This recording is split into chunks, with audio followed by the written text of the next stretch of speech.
When I was in Israel and Egypt for 9 weeks, that was almost a quarter of a year. I was so proud about myself because I saved about several $1,000s to finally go over to Israel and Egypt because I used to read the Bible when I was younger. I'm a pretty big adventurer kind of guy. I'm a wimp. I'm not a tough guy, but I have the push for adventure like you've never seen. Where are you from? Scranton, Pennsylvania. I went to 21 schools when I was growing up. I was always traveling, so that was right up my alley. That's what led me to be an adventurer. You can be whatever you want to be, but it's all up here. It's not in your body, it's not strength, it's up here. It's in your mind. There's where the strength is. How was your childhood? Explosive. Yeah, nobody could settle me down. What started me off on my adventures, I was in the 1st grade in Scranton, Pennsylvania, and it was called Audubon School by Naog Park. People back east, they know about Scranton, Pennsylvania. And I remember sitting in class one day, and I was just a little kid in 1st grade, and I was always the class clown, so I didn't care. And I noticed that the clock on the wall, like this clock on the wall right here, and the clock is telling everybody what they got to do. So when the clock hits a certain time, the bell rings, and everybody answers the clock, and they go to the next class, or they go home. But I knew when I was in the 1st grade that that clock wouldn't run my whole life for me, like it does with most people. Nothing wrong with it, but it just wasn't for me. I wanted to go my way, not the way that other people are telling me what to do. So I go, I don't mind that clock telling me what to do, but it ain't gonna run my whole life. That's when I knew I was different. That's when I knew I was gonna be the greatest adventurer the world has ever known. Okay, so from the article, it mentioned that you were homeless, and you also mentioned you were homeless. How did you become homeless? Most of the time in my episodes that I was homeless, because I worked like most people do, but just like this, what I just said about that clock on the wall, I wasn't going to let jobs or what people are telling me run my whole life. It was going to be sometimes my way too, not the way I'm always being told. I think that's so important, especially to people of the free world. They have to think for themselves instead of what government or politics or religion is telling them. These things aren't bad, but they're not so good when it runs your whole mind. And I don't think that's good for any young person either, to think for themselves, to make decisions for themselves too, as long as they're not too crazy, that is, or they're not violent. I just don't like violence. But I would often go homeless to save my money to go on adventures. I couldn't go on my adventures paying rent like most people do, so I would save my money, put my money in the bank. When I had enough money saved up, take off and go on my adventures. No rules, no nothing. It was my way. How long were you doing that for? Right now it's 2024. I'm going to be 71 years old next month in March, and I've been doing that ever since I was 6 years old. 6 years old. Nobody can make me stay. My mom would spank me for running out of the house and coming back 10, 11 o'clock at night, but finally she let me go because nobody can make me stay put. I always was on my bicycle, driving from town to town, just for the day, just going. I wasn't trying to be undisciplined or anything. I just had this irresistible energy to always see what's around the other side of the block. The grass was always greener for me on the other side of the hill. That's how that saying goes. So that's why I went homeless, was to save my money to go on my adventures in my kind of way. How did you save the money? Where are you getting the money from? So I would work stupid little jobs. So I got this shirt right here. It says Walmart. And so when I went to Israel and Egypt, and this lady just got that story, it's called Dare to Be Me. And I would work at that Walmart in Reno. It's called the Kitsky Walmart, and it's a couple blocks away from Atlantis Casino.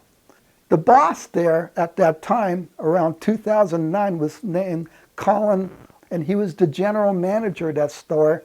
And he told me that he took a liking to me, and so did one of the people in the corporate offices. So they helped me finance my job, my trip to Israel and Egypt.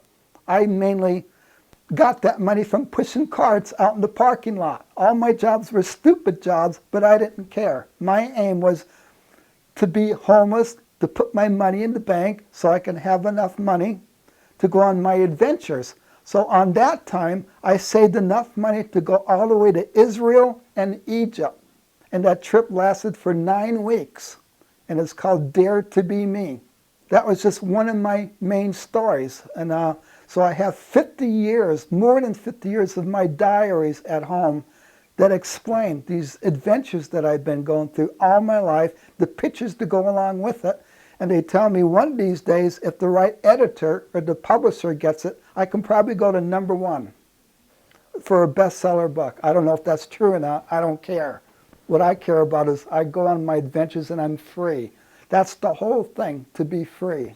When I was in Israel and Egypt for 9 weeks, that was almost a quarter of a year. I was so proud about myself because I saved about several $1,000s to finally go over to Israel and Egypt, because I used to read the Bible when I was younger.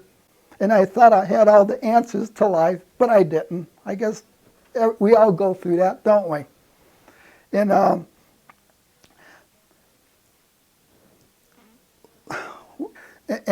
so when I was over there, the Palestinians wanted me to bring back their story from what they go through in what's called the West Bank in Israel. And right now it's dangerous. You see all that fighting going on there now. I was right in the heart of the whole thing. But that's right up my alley. That's what I do on my adventures. It's dangerous what I do, but I'm careful. And they wanted me to bring back their story, and I did. And this lady just got it on her computer, and to find this story, because I don't know computers, I don't know how they work, computers don't go with me when I go on the road. You go on the road with your mind. You figure things out because we've been given a brain, not a computer, but we've been given a brain to figure things out in our life. Computers are great, but don't ever let them take the place of your brain, of your mind. So important. If you lose that, you're lost. And so Reno News and Review. So that's in Reno. That's where they did the story on me. And the name of the story is called Dare to Be Me. And then that's how you get that story. They told me that's one of the best stories they ever did.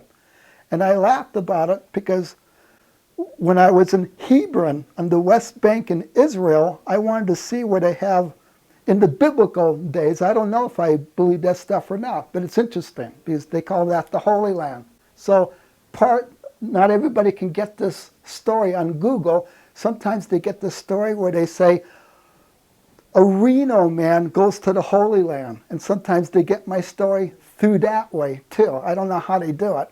And then, but they said they wanted me to bring back a message from the Palestinian people to the people of the United States. And I told them they were mistaken because I'm homeless from Reno.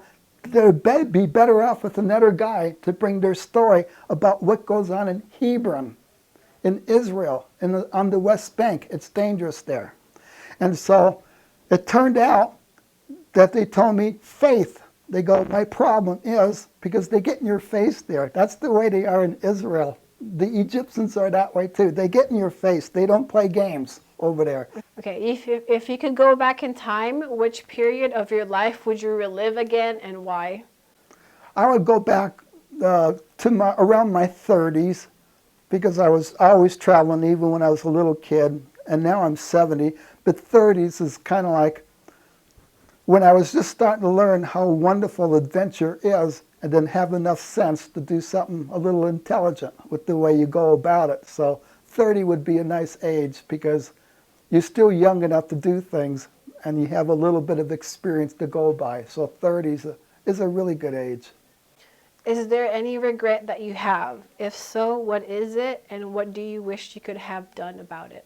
My regret is sometimes when people push your buttons in the wrong way, we all go through that, and people get you mad, you lose your temper, and then you start getting mouthy with people or violent or whatever. I don't like violence that much, but sometimes when you lose your cool, instead of keeping composed and stuff like that, that's not a good thing. So I'm always ashamed of myself when I lose my temper for any reason. That's not a good thing to do. And so I'd like to be able to correct that. I'm 70 years old now. I don't know, but people know how to push your buttons. Don't let them rain on your parade. That's my message to young people. Never let anybody rain on your parade. People want you to be miserable. Don't let them. You keep on being happy if you can, because they want to rain on your parade. Don't let them.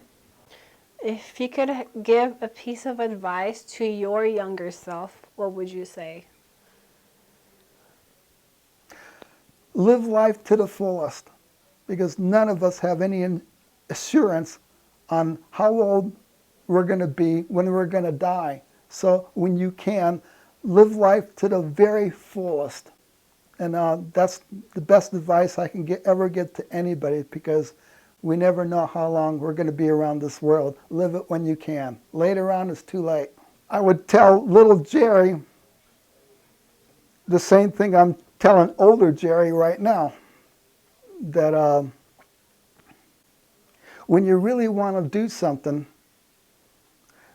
just do it. As long as you're not hurting anybody and you're not doing anything really wrong to anybody, just do it. Go for it. Just go for it. Go for it when you can. I agree.